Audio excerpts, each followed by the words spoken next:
Música e informação na palma da sua mão. Coliseu da Guardiã. Confira a ordem das entrevistas com os candidatos a prefeito do litoral norte de São Paulo. A partir de 30 de setembro a 10 de novembro, você confere os candidatos às prefeituras no Coliseu da Guardiã. Música e informação na palma da sua mão. A Guardiã da Notícia. A Guardiã da Notícia.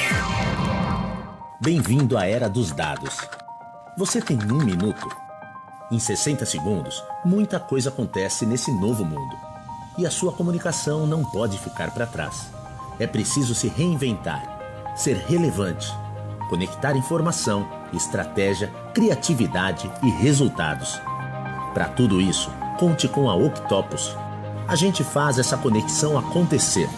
Octopus, a sua comunicação na era dos dados. A Guardiã da Notícia. Música, Informação. A Guardiã da Notícia. Na palma da sua mão.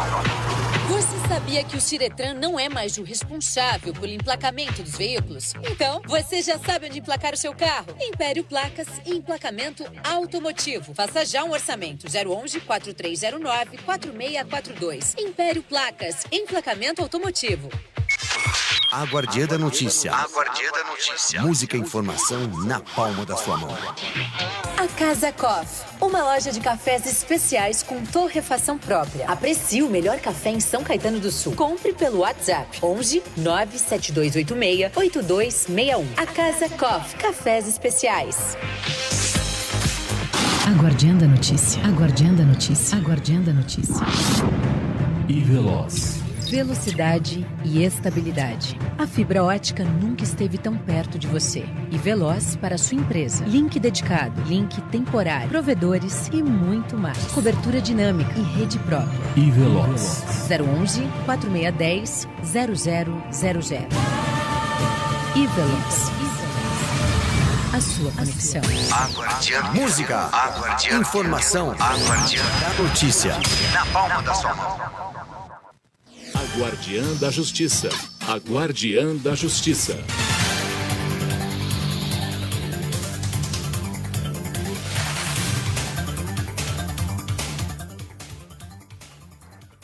Muito boa tarde a todos os telespectadores, todos os ouvintes em todas as plataformas da Guardiã da Notícia. Hoje o nosso programa A Guardiã da Justiça recebe o querido amigo advogado Antônio Carlos Arruda. O doutor Arruda, como é conhecido, é advogado paulistano da Vila Guarani, lá no Jabaquara, formado pela PUC de São Paulo, especialista em políticas públicas pela Universidade do Texas, nos Estados Unidos. Foi coordenador da Coordenadoria de Assuntos da População Negra e Indígena da Secretaria da Justiça e da Defesa da Cidadania. Membro do Conselho Estadual da Participação da População Negra de São Paulo, onde também é um dos fundadores. É do Conselho Jurídico da deputada Alessi Brandão e hoje a gente recebe para falar um pouquinho sobre violência policial, origem e consequências com ele. Tá me ouvindo bem, Arruda? Muito bem, boa tarde a você e a todos os telespectadores, ouvintes e participantes aí por todas as plataformas do Guardiã da Justiça. É uma satisfação estar aqui com você. A satisfação é nossa de receber uma pessoa do seu calibre, da sua envergadura e dos seus conhecimentos. Hoje a gente vai falar um pouquinho aqui sobre um assunto um pouco árido, né, um pouco complexo, que é essa questão da violência policial, que há muito tempo vinha se mantendo numa estabilidade e esse ano ele deu um boom crescente, né, dessa questão da violência. E embora a gente tenha uma redução aí dos crimes, mas a gente teve um aumento que é considerável, porque historicamente a gente não tinha isso. Fala um pouquinho para a gente, Arruda, dessa origem que você entende da violência policial aqui para os nossos telespectadores, lembrando que aqui a gente fala sobre o beabá do direito e o dia a dia da justiça, nada muito jurídico, né? Mas numa linguagem que as pessoas consigam entender, afinal, aqui os nossos telespectadores, os nossos ouvintes são das mais diversas categorias. Bom, então vamos entender aí rapidamente o processo histórico. As negras e os negros vieram para o Brasil na condição de trabalhadores escravizados, né? e isso fazia com que eles fossem propriedades, né? Eram semoventes, né? Alguém era dono dessas pessoas, né? E, historicamente, também, negras e negros sempre almejaram a liberdade. Portanto, em todas as oportunidades, elas fugiam, né? E essas fugas, para os seus proprietários, eles eram defendidos primeiro pelos capitães do mato, né? Que eram a versão antiga das atuais milícias. Eles compram uma base, às vezes, de outros escravos, de mulatos, né? Criavam lá uma pequena estrutura de alguém que se achava superior aos seus iguais, e essas pessoas faziam, então, a repressão contra quem se manifestava pela liberdade ou fugia. Bom, depois da organização das corporações policiais, elas passaram a ter esse papel, né? Os donos de escravos, então, se dirigiam ao poder do Estado para que o Estado, através das suas forças policiais, fossem atrás e prendessem, né, os escravos, então, que eram fugitivos. Tá certo? Inclusive, se teve um momento histórico e que merece registro aqui da Força Policial de São Paulo, a nossa atual Polícia Militar, que era a Força Pública, houve um momento, antes da escravidão, em que a Força Pública, percebendo o movimento abolicionista, né, e assim, a injustiça de manter seres humanos escravos, a Força Pública se recusou, né, a sair atrás e caçar e aprender os negros. Então, isso é uma parte da história, né? Bom, logo depois a gente teve a abolição e algumas semanas logo após a abolição, uma abolição não finalizada até hoje, nós tivemos a primeira lei de repressão à vadiagem. Então, quem eram os vadios? Eram os negros que não eram mais escravos, não tinham emprego e ficavam nas ruas, né, procurando uma ocupação.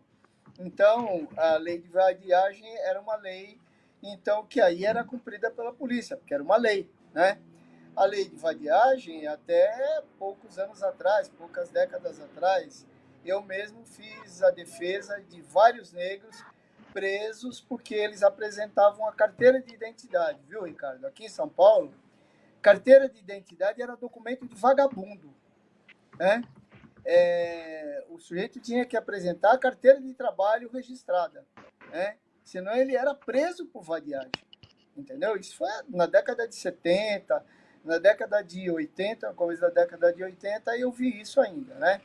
Bom, aí nós tivemos uma Constituição, que ontem fez 32 anos, que mudou muito esse caráter, né? Nós estamos aí há 32 anos, que é o maior período que a gente tem de período democrático, e a polícia, então, ela muda o seu modus operandi, né? Ela passa a agir com violência na repressão de negros e negras, especialmente jovens negros, né? Então, basicamente esse, resumidamente, muito rapidamente, o conteúdo histórico, viu, Ricardo? E você acha que essa origem histórica ela influencia para os dias de hoje? Muito, né? Ela influencia muito para os dias de hoje, porque, assim, o que nós não temos? Nós não temos a verdadeira história da população negra contada no Brasil, né? Ela é sempre uma história do escravocrata que escreveu seus livros. Agora, então, veja o avanço, né? Quer dizer, ainda hoje eu ouvia o reitor da Universidade Zumbi dos Palmares, Ele dizia, há 20 anos atrás, nós tínhamos 3% de negros na universidade. E eu sou um desses 3%, né? Eu acho que há 30 anos, 31 anos, quando eu me formei, era menos que isso, né? Há 40 anos quase vai fazer, né? O ano que vem, 40 anos. Então, nós éramos menos de 3%. Né? Agora, nas universidades públicas, nós já somos mais de 40%, e em algumas delas nós já somos mais de 50%. Então, você veja a grande quantidade de historiadoras, de historiadores, advogados, gente da área de sociologia, de ciência política, de medicina, de administração de empresas e tal, que aparecem e que reescrevem a nossa história, né? Tem um caso curioso, assim, que assim, dá para escrever exatamente qual é a diferença hoje. Eu li aí uma matéria, acho que há uns 2 anos atrás, 3 anos atrás, de uma moça negra que caminhava assim, indo para um terminal de ônibus na cidade de Belo Horizonte. E aí uma senhora branca se dirigiu a ela e perguntou assim, você faz faxina? Ela falou, não, eu faço mestrado. Entendeu? Então, veja a diferença, né, dessas posturas. Como é que as pessoas ainda nos veem, né? Tá?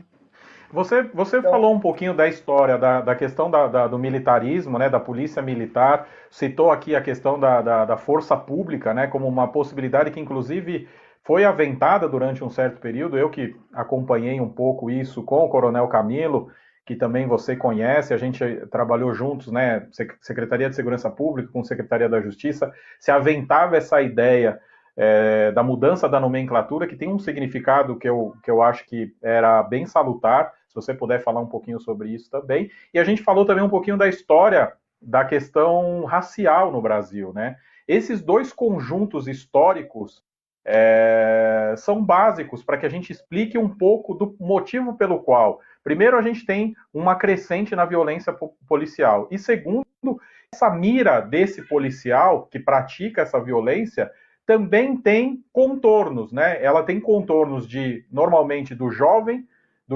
homem e do jovem homem negro. Você tem essa mira alçada.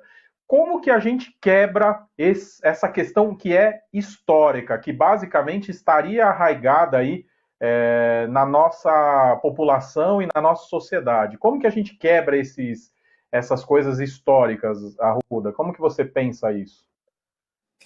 muito, muito bem lembrado. É o seguinte, o Coronel Camilo é um parceiro, uma pessoa muito importante. Foi meu aluno no curso superior de polícia, né? Lá eu fui professor dele de Direito Constitucional e de uma cadeira que nós implantamos na Polícia Militar, que foi Igualdade Racial e Ações Afirmativas. E que esse curso é que deu a ele a possibilidade de chegar ao Comando Geral da Polícia Militar, porque ele teve que ser aprovado, né, no curso superior de polícia. E ele ele me sucedeu ministrando aula nessa cadeira lá. Então, ele conhece bem e com profundidade isso, e a gente teve a possibilidade de discutir várias vezes, né? Bom, então, o que é que nós temos que ver e pensar em como quebrar esse paradigma? Primeiro, a gente tem essa questão histórica. Como isso nunca é colocado de maneira muito firme, muito permanente, né? A gente tem episódios assim, por exemplo, eu dei aula lá há alguns anos, depois eles mudam, aí você tem um retrocesso, aí acontece a violência, aí avança mais um pouco e tal. Então, isso configura o que nós chamamos hoje de racismo estrutural, né? Então, assim, está na estrutura, está na formação, as pessoas não percebem, não têm um entendimento de que não olha para o lado, não olha para cima, não olha para baixo e não vê que tem alguma coisa que está errada, alguma coisa não bate, né? Entendeu? Bom, então, esse racismo estrutural leva, primeiro, a uma certa naturalidade no momento, em todos os momentos, né? Então, é importante isso. Num segundo momento, e o que acontece hoje, aí é uma questão que, lamentavelmente, passa pela nossa atual conjuntura política. Eu até estou para escrever para um amigo desse de redes sociais, quero rebater, porque outro dia ele me chamou de esquerdinha e tal, entendeu? Não tem nenhum problema, pelo contrário, fico orgulhoso de ser um camarada de esquerda, mas eles confundem isso achando que a atual gestão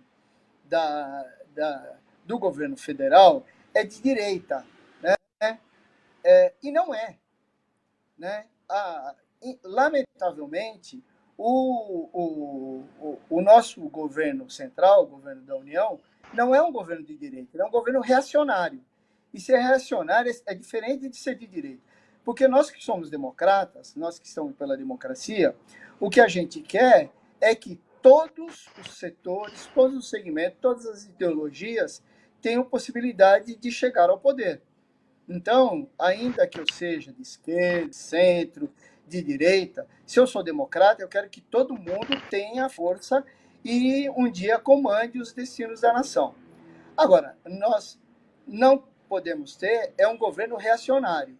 E aí tanto faz se ele é reacionário porque ele é mais conservador ou se ele é reacionário porque ele é mais, sei lá, o que diria, porque eu acho incorreto dizer que é progressista, né? É reacionário, não é nem de direita nem de esquerda. Então nós temos um governo reacionário.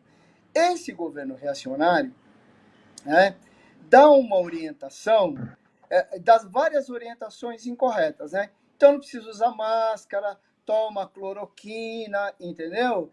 E é o seguinte, pode matar, né? O outro lá, aquele estúpido que governou o Rio de Janeiro, dizia assim, não, nós vamos mirar a cabecinha, né? Pegou um dia, fez uma manifestação pública de uma pessoa que sofria de doença mental, que não era bandido, que cometeu um sequestro lá de um ônibus num surto psiquiátrico, e quando ele foi abatido por um sniper, o sujeito desce do elevador vibrando, né, matando. Olha, então, isso significa o quê? O governo central, né, ele está autorizando uma reação de policiais que estão se sentindo respaldados, ainda que o governador do estado, que é o chefe da polícia militar em cada estado e no Distrito Federal e nos territórios, ainda que eles sejam de direita, ele não autorizou isso. Entendeu? Não estou fazendo nenhuma defesa do governador. Estou só dizendo que o governo reacionário é diferente de um governo de direita, que pensa parecido, mas que não reage dessa forma desmensurada, né? Então, isso é um problema que está acontecendo com a nossa polícia militar. E aí, o que acontece? Eu acho que o governo, sendo de direita ou de esquerda, por exemplo, em São Paulo, já passou da hora de nós termos aqui um comandante-geral negro. Né? Então, porque isso vai possibilitar, inclusive, que a gente faça algumas avaliações. Primeiro, saber o seguinte, saber se, de fato, nós temos um número representativo de oficiais, né? E aí eu estou falando dos oficiais de major para cima da população negra, né? Dentro da corporação. Se não tem alguma coisa errada, porque há alguns anos nós temos um programa de ações afirmativas instalado desde a Academia do Barro Branco, tá certo? Bom, então, para mostrar que não há uma ordem, o que é que a gente tem que fazer? Tem que colocar lá no comando alguém que reflita aquilo que é vontade do comandante, que é o governador do estado, e dizer assim, olha, eu quero deixar muito bem demonstrado que a gente não dá ordem para matar negro aqui porque é negro. Tanto que o nosso comandante é um homem ou uma mulher negra. Tá certo? É isso que precisa ser feito. Eu acho que é isso que nós temos que trabalhar. Entendeu? Uma segunda coisa que eu vou até propor lá para a nossa deputada é que agora ela pergunte e a gente faça um censo, porque isso é um censo relativamente pequeno, na Polícia Militar, entendeu? Para saber quantos são os majores, os tenentes-coronéis e os coronéis que se identificam como negros na Polícia Militar do Estado hoje. Nós precisamos saber esse número, isso é fundamental. Muito bom. Nós estamos aqui recebendo hoje o meu querido amigo advogado Antônio Carlos Arruda, aqui na nossa Guardiã da Justiça, na Guardiã da Notícia, música e informação na palma da sua mão. Baixem os nossos aplicativos, nós estamos aqui em todas as plataformas, acompanhem aí. E hoje a gente fala sobre um tema complexo e árido, que é a violência policial, origem e consequência. Arruda, você deu aula lá no Barro Branco, inclusive teve um aluno com bastante mérito e bastante desenvoltura, que foi o Coronel Camilo, que hoje faz parte de uma secretaria dentro da Secretaria de Segurança Pública, né? Ele comanda ali um órgão especial relacionado à Polícia Militar. E quando você tinha ali os seus alunos, né, o que você tentava, de alguma forma, o que você via dentro da instituição, que merece todo o nosso respeito, merece toda a nossa consideração, que é a polícia, mas o que você via ali, que você tentava, né, nas suas aulas, desconstruir? Porque se a gente parar para pensar, isso era uma fala do Coronel Camilo, antes mesmo até dele ser o comandante-geral, ele dizia que o policial, né, militar, no caso, ele não saía de Marte, ele não saía de Vênus, ele saía da nossa própria sociedade e trazia todos os males, todos os preconceitos, todas as coisas boas também, mas trazia da própria sociedade. Então ali você, né, na sua labuta de professor, de mestre, o que você tentava desconstruir ali para os seus alunos? E, obviamente, a gente acaba vendo isso somente a longo prazo, mas você acha que, de alguma forma, as suas aulas contribuíram para uma mudança de olhar, uma mudança de pensamento? Ricardo, eu tenho assim, muito orgulho de ter trabalhado lá e ter feito isso, entendeu? Deixa eu te dizer, eu não dei aula no Barro Branco, tá? Eu dei aula no curso de aperfeiçoamento de oficiais, que é o CAO, que prepara capitães, né? Os capitães, então, saem do policiamento durante um período e aí eles vão para esse curso de aperfeiçoamento de oficiais, que é um curso que os prepara, então, para serem oficiais superiores, né? Que é de major para cima. E dei aula no curso chamado Curso Superior de Polícia. Esse, sim, é o topo da carreira, né? É o último curso que os policiais militares, e aí, numa tentativa de integração, também participam os delegados de polícia, da Polícia Civil de primeira instância, né? Para que eles sejam os delegados de polícia, delegados especiais, e os tenentes-coronéis, coronéis de 3 estrelas, tá? Esses cursos hoje parece que estão lá no Barro Branco, mas antes eles eram aqui no Complexo da Luz, tá certo? Bom, o que é que eu vi? Como eu dei aula lá por diversos anos, eu comecei dando aula para os capitães, eu vi turmas diferentes, tá? Isso foi muito legal. Porque é bom também, e a gente não pode deixar de dizer, que o professor aprende muito com os alunos, especialmente com alunos dessa qualidade, entendeu? Então, você veja, eu era professor de Direito Constitucional numa escola onde, às vezes, tinha doutor em Direito Constitucional. Então, eu ia discutir a Constituição com aqueles formatos clássicos das faculdades de Direito, dos cursos de pós-graduação. Então, a riqueza do curso, e aí eu fico muito orgulhoso do que eu fiz, foi a gente discutir como é que o racismo, a discriminação, ela se dá em todo o conjunto da sociedade, e ela se reflete até na nossa legislação.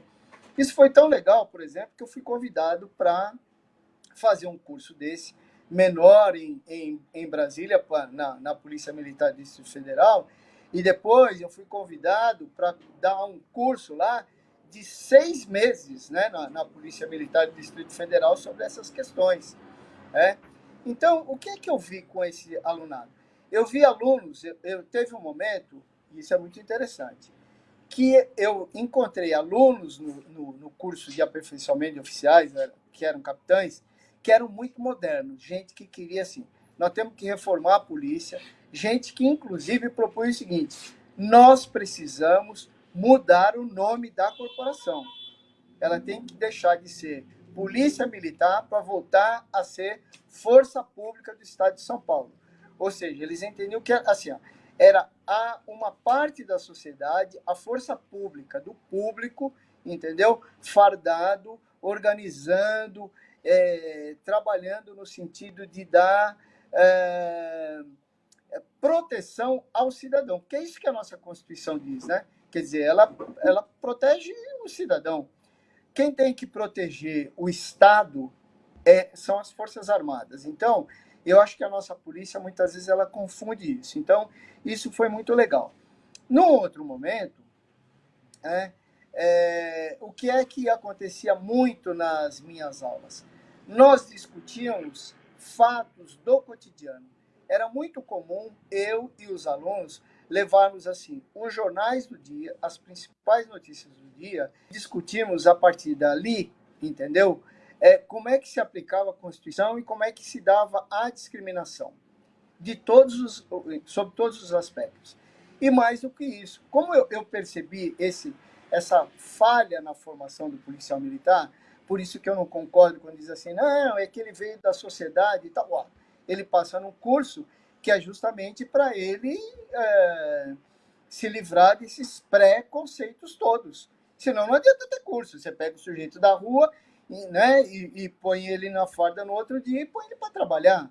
Mas o curso, a formação do curso, é exatamente para ele se livrar desses preconceitos, para ele ter técnicas, ou pelo menos para ele se autocontrolar. Né? Bom, então, aí o que é que aconteceu? Um curso que seria meramente para discutir a questão racial, ele se ampliou. Então, eu fiz mesas lá em que eu levei indígenas, eu fiz mesas em que eu levei para sentar, para estarmos juntos, judeus e muçulmanos, entendeu? E aí, quando eu fiz isso, aí veio um aluno oficial, que era uma jovem, veio e falou assim, mas está faltando a minha comunidade. Então, a comunidade dele eram os armênios que tinham também sofrido, que são discriminados e que tinham sofrido aí um genocídio. Então, armênios. Aí levamos segmentos religiosos, entendeu? Eu me lembro que um dia eu levei o Chico da Oxum, né, que é um pai de santo grandão, não sei se você conhece o Chico da Oxum, ele é um negrão e tal, barbudo, né? Que é um babalorixá, que é aqui da Bela Vista, e é óbvio que na corporação você tem oficiais de outras formações religiosas, né?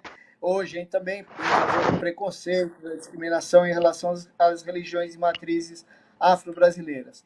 Pois bem, no final da exposição do Chico da Oxum, do debate e tal, o Chico da Oxum cantou um ponto de candomblé e todo mundo levantou e cantou junto com ele, entendeu? Oficiais assim de diversas orientações religiosas que tiveram a compreensão disso, levantaram e cantaram o ponto de candomblé com o Chico da Oxum, entendeu? Quer dizer, então é isso, e viram que não era nada daquilo. Eu fiz uma roda com Racionais, entendeu? Uma roda, não com os Racionais, mas levei lá porque era assim, os Racionais, essa gente aí, eles pregam a violência, o consumo de drogas e tal. Pois bem, peguei 2 CDs do Racionais, levei para lá e falei assim, qual música que vocês querem ouvir? Entendeu? Ouvimos diversas músicas e eu falei, onde é que está aí que eles fazem apologia à droga e à violência? Eu acho que eles estão dizendo o seguinte, que tem que ter uma reação e que a polícia é arbitrária, é violenta, é racista, não é isso? Então, sabe, quer dizer, mudou isso, né? Eu acho que esse olhar, essa visão, é que a Polícia Militar perdeu. Eu não tive só o Coronel Camilo que chegou, foi meu ex-aluno como comandante-geral. Eu acho que desses últimos 6 ou 7 últimos comandantes gerais da PM, quase todos eles, eu só não me lembro bem de um deles que não foi meu aluno, ou no CAO ou no curso superior de polícia. Agora, esses últimos, depois do comandante Salles, eu acho que esse último que está passando lá não foi meu aluno, mas os outros todos e tal foram meus alunos. Comandantes da rota, comandantes de outros grupamentos aí da Polícia Militar foram meus alunos. E eu acho que valeu muito. Eu tenho gente que me escreve, que corresponde comigo até hoje, dizendo da importância e às vezes me relatando e pedindo conselho. Estou com tal situação, professor, o que é que eu faço? Muito bom. Não dá para a gente falar de violência policial sem abordar um tema que eu acho que é muito correlato, ainda mais nos tempos de hoje. Eu não sei se houve um aumento por conta da pandemia, mas os números que foram trazidos, inclusive, são antes da pandemia, ou seja, não foram motivados pela pandemia, mas é a questão do genocídio da juventude negra. A gente não tem como não atrelar a violência policial sem falar do genocídio da juventude negra. Me fala um pouquinho dessa relação tão, né, ruim na nossa sociedade em tempos modernos, Arruda. Ricardo, eu quero te dizer que isso não é tão moderno assim, tá? Eu, quando era jovem, bem jovem, né? Que eu gostava muito de ir em baile, e como quase todo negro, a gente tinha mais dificuldade. Ter carro era uma coisa que era mais difícil para todo mundo, né? Mas eu me lembro que nós éramos negros e os poucos que tinham carro, quando a gente tinha carro, a gente tinha muita preocupação, a gente levava muita dura da polícia. E eu sou um homem de 68 anos e me casei muito jovem. Então, eu estou falando para você aí que vem em 1970, 71, 72, entendeu? Quer dizer, já tinha muita violência. Tinham coisas que nem eu. Eu sempre fui um militante do movimento negro, mas não tinha assim, uma percepção assim, evidente dessas coisas, né? A gente sabia assim, olha, é crioulo e tal, é negão e tal, vai tomar dura, né? Então, tem, por exemplo, assim, um lance de umas pessoas que eu conheci que vinham de uma festa lá de Engenheiro Trindade, o Engenheiro Goulart, e a festa estava ruim, e eles foram para a avenida lá para pegar, lá para a Avenida Cangaíba, para pegar um ônibus de volta, e o ônibus ia demorar muito, e aí o policial passa um carro da polícia, para aí, negrão e tal, aqui é polícia, o que vocês estão fazendo? Aí o cara levantou e falou assim, é polícia porque não estudou, meu, tivesse estudado era médico, advogado, engenheiro. Aí o cara, é negrão, folgado e tal, mas esse era oficial de justiça, entendeu?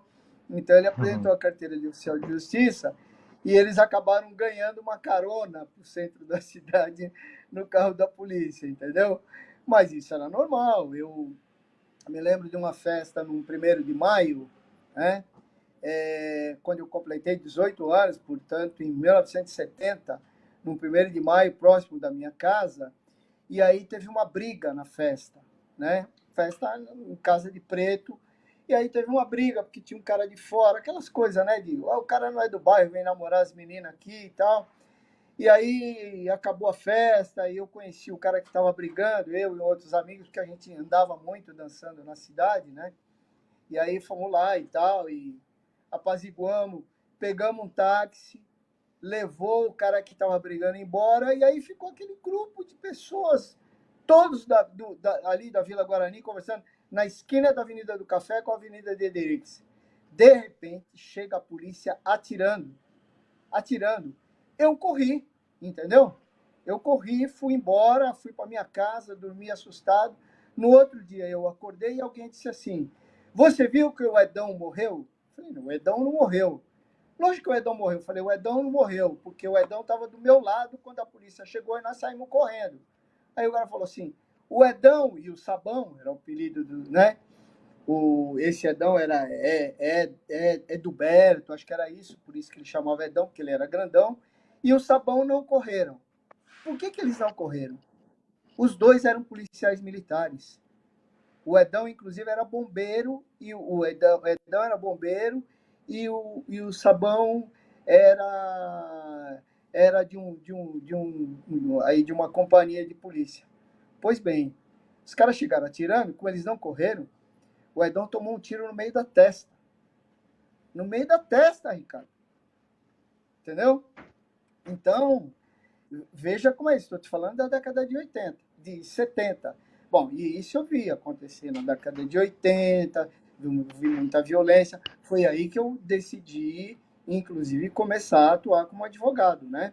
Eu, antes de me formar, durante muitos anos, eu morava lá na Zona Sul, né?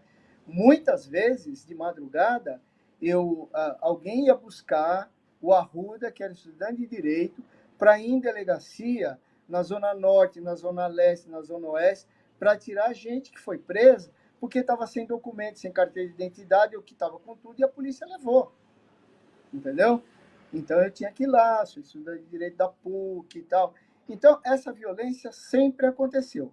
O que acontece agora é que ela é mais violenta, porque também na periferia, e isso é uma verdade, a gente encontra reações mais violentas, entendeu? Eu vi isso, eu vi policiais militares interessados, gente muito boa, com boa formação, mostrar que você tem um aumento de violência na periferia. Então, é assim, para eles é mais fácil chegar atirando e matando. Entendeu? Então, essa é uma questão, né? Então, o genocídio é esse. E também, como hoje a gente tem aí uma maior distribuição de drogas, né? E são drogas leves, drogas de entretenimento aí, né? Basicamente maconha. Isso é uma justificativa. É uma justificativa não só para matar, né? Caiu aqui. Vamos ajeitar aqui. Para matar, como para atirar em jovens negros, né? Entendeu? Então, essa violência é que é inaceitável, né? A gente não pode admitir isso. Isso precisa, por exemplo, modificar quando você tiver um comandante geral e fazer com que a nossa presença, ou seja, de professores e professoras negras, mesmo orientais, você que é de origem japonesa e tal, a gente passe a frequentar esses lugares como instrutores, como professores e também como oficiais. Porque é um engano achar que os oficiais podem nos substituir como civis nesse papel, porque eles passam a ter uma outra formação, um outro entendimento. Então, é sempre preciso questionar e ter a nossa presença na condução dessa formação de policiais. Com muito prazer, a gente recebe aqui o advogado Antônio Carlos Arruda.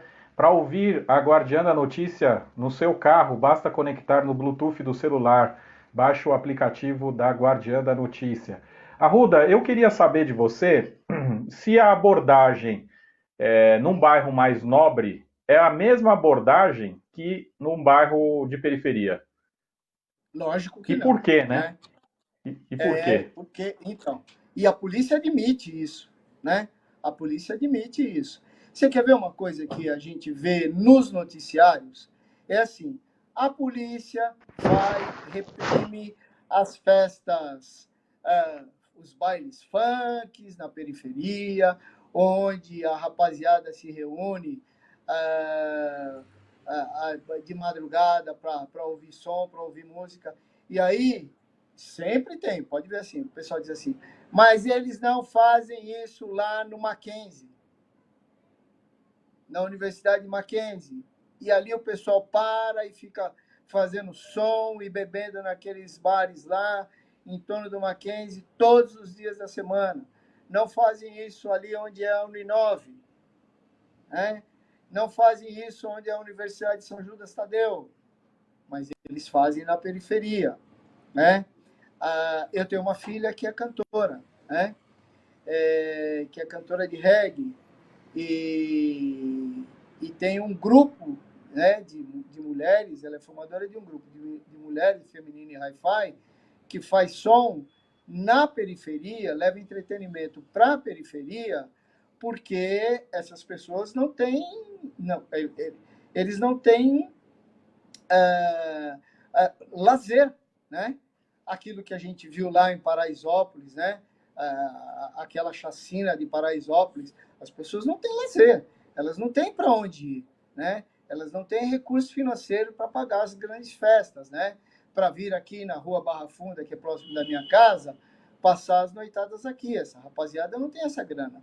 Então eles vão para lá. E aí sempre tem repressão policial. Sempre tem repressão policial, entendeu? Quer dizer, elas estão cansadas disso, são ameaçadas por policiais, né? Então, aí a polícia tem razão numa coisa, que eu aprendi lá com os oficiais. Eles diziam assim, ó, não é possível, professor, enxugar o chão com a torneira aberta, né? Não é possível enxugar o chão com a torneira aberta. Então, e a situação da violência na cidade não é uma situação de polícia, é uma situação de políticas sociais. Então, nós precisamos pensar nisso, pensar em cultura, pensar em lazer, pensar em educação, né? Pensar em educação. Então, nós não temos essas possibilidades. Nós temos um finge que faz. Deixa eu te perguntar, Arruda, a gente, infelizmente, quando o papo é bom, o tempo passa rápido e a gente está caminhando para o fim, mas a gente não poderia te trazer aqui e passar essas informações todas para a nossa população e para os nossos ouvintes, sem que você pudesse dar aí as suas considerações em relação a uma pessoa que viu, presenciou ou foi vítima de uma violência policial. O que ela deve fazer, né? Vamos lá, quem viu e quem passou. Orienta essas duas pessoas aí, esses nossos ouvintes, esses nossos espectadores que vão ver agora ou vão ver depois, como que ela deve fazer quando ela vê uma coisa como a violência policial, seja ela praticada contra ela, seja ela contra uma outra pessoa. Bom, eu acho que tem duas coisas. Tem uma delas que no meu tempo não existia, né? A primeira delas é, por exemplo, se estiver dentro de um carro, se estiver próximo de alguma coisa e tal, é levantar as mãos, abrir as mãos, manter as mãos para o alto e mostrar para o policial que você não está reagindo, que você não tem nessa posição como sacar uma arma, né? Para ele. A segunda coisa é quem estiver junto, ou se tiver mais de uma pessoa junto, sacar o celular e filmar a operação. Entendeu? Hoje isso é um instrumento importante, né? Então, é gravar. A terceira coisa é nos ajudar, quando eu digo assim, é nos ajudar, ajudar todos os movimentos, as organizações, os parlamentares e tal, e exigir que as operações policiais sejam, de fato, filmadas pelos policiais. Tá certo? Quer dizer, então, quando agora houve essa grita geral, o governador prometeu, parece que está instalando câmeras, tem que instalar para todo mundo, rápido. Entendeu? Tem que instalar para todo mundo e não pode ter justificativa. E mais do que isso, a corporação tem que estabelecer, é a corporação que tem que estabelecer um critério. Se não tiver filmado, porque assim, eles dizem que filmou, vai para a nuvem. Então não tem como o policial acessar para pagar, para editar e tal. Bom, se não filmar, tem que ter uma punição. Aconteceu alguma coisa. E aí, aí é o papel também do Ministério Público. Não filmou, né? Eu acho que tem algumas coisas que eu não entendo porque que aqui a gente não coloca isso como crime doloso, entendeu? Por exemplo, quando alguém... Eu penso em todas as pessoas, mas eu penso especialmente na população negra e pobre. Quando diz assim, que o sujeito pegou o dinheiro que ia comprar respirador, entendeu? E pôs no bolso dele, isso para mim é crime contra a humanidade. Mas não tem, entendeu? Morreu. Alguém morreu. É crime contra a humanidade, entendeu? Isso não é problema administrativo exclusivamente, é um problema criminal assim de que não e tal, desviou verba. Não, ele matou gente. Isso é crime contra a humanidade. Eu não sei por que não é assim, entendeu? Então, por exemplo, o policial que não filmou e ele tiver um instrumento para isso, é crime contra a humanidade, tem que ser preso. Então é assim, ó, levantar as mãos e quem puder filmar e se houver abuso, transformar isso, por exemplo, numa publicação que chegue a todo mundo, entendeu? Não tem que levar para a corregedoria, nada disso. Tem que publicar mesmo e fazer com que isso seja repercutido aos milhões, como tem acontecido. Excelentes dicas. Eu só complemento que todo o policial ele tem o nome dele, né, marcado na farda, então tentar procurar saber quem é o policial, né, que agiu com fora do que determina a lei. Também tentar filmar ou decorar ali a placa do carro ou os números da viatura. Desculpa Pode te falar. interromper, mas é que tem uma coisa. Aqui o policial militar, ele tem um nome inscrito e ele tem um... Como é que chama essa coisa? Que dá para ele tirar o velcro. nome. Tem gente que tira, né? Velcro. Lógico, tem gente que tira. Assim como tem um policial que usa a segunda arma, né? Entendeu? Carrega uma segunda arma. Então, isso é outra coisa que a gente tem que exigir. O nome tem que ser gravado de uma forma que o sujeito não consiga tirar o nome. Nós vimos agora no Black Lives Matter, nos Estados Unidos, o nome do policial nas costas é igual camisa de jogador de futebol, jogador de basquete. Tem o nome do cara lá, grande. Entendeu? Todo mundo sabe quem é ele. É isso. Desculpa. Muito bom. Imagina, excelente comentário, porque a gente tem o que determina e o que é o dia a dia, e na verdade esse dia a dia é a população que acaba passando por tudo isso, e é por isso que muitas vezes isso não chega ao comando, e muitas vezes o comando não toma nenhuma providência, é por isso que as pessoas esclarecidas e cidadãos que procuram melhorar a sua cidade, o seu país e a sua polícia, precisam fazer como o doutor Arruda vem fazendo aí na militância dele. Eu queria muito te agradecer a sua participação, você sempre muito claro nas ideias, muito preciso naquilo que você fala. É um orgulho enorme ter a sua amizade. Queria agradecer a Aline, né, o Mano Jim, que ajeitou aí o nosso som, a nossa imagem, a Melissa Rubio, que também nos ajuda aí, e nossa chefinha, a Gabriela Tricânico, e agradecer todos os espectadores que estão aqui conosco e que vão ver depois.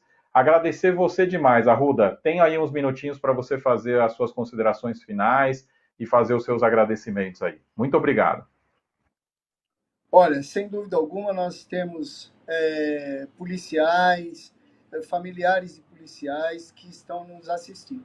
Eu quero dizer também que quando a gente faz essas observações, essas críticas, nós queremos que tudo seja aperfeiçoado e que a gente também lembra do sofrimento, das angústias que os policiais, especialmente os oficiais inferiores, os praças, eles passam por enormes dificuldades, né, inclusive financeiras, e a gente também tem que pensar nesse lado deles, dizer que nós não somos inimigos deles, não somos adversários, que nós pensamos sempre no aperfeiçoamento institucional.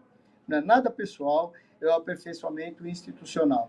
E quero também agradecer aí toda essa equipe técnica, a produção, que nos deu esse suporte maravilhoso, e cumprimentar quem está nos assistindo e quem acompanha isso na plataforma, Ricardo, porque quem faz isso é quem pensa exatamente no aperfeiçoamento da nação, de que nós sejamos um país realmente democrático, que dê oportunidade para todos, né? É isso que nós temos que celebrar num momento como esse, dizer que é uma oportunidade para refletirmos e para fazer com que o progresso seja um bem para todos nós, independentemente da nossa origem racial, étnica, da nossa denominação religiosa, do nosso poder aquisitivo, nada disso importa, porque aí sim eu digo que nós somos todos seres humanos, somos todos iguais.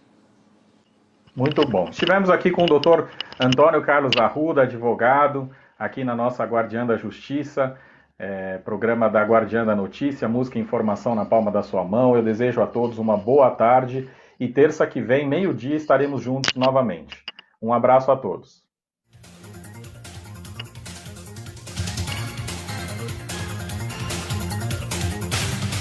Você ouviu a Guardiã da Justiça. Música e informação na palma da sua mão. Coliseu da Guardiã. Confira a ordem das entrevistas com os candidatos a prefeito da região.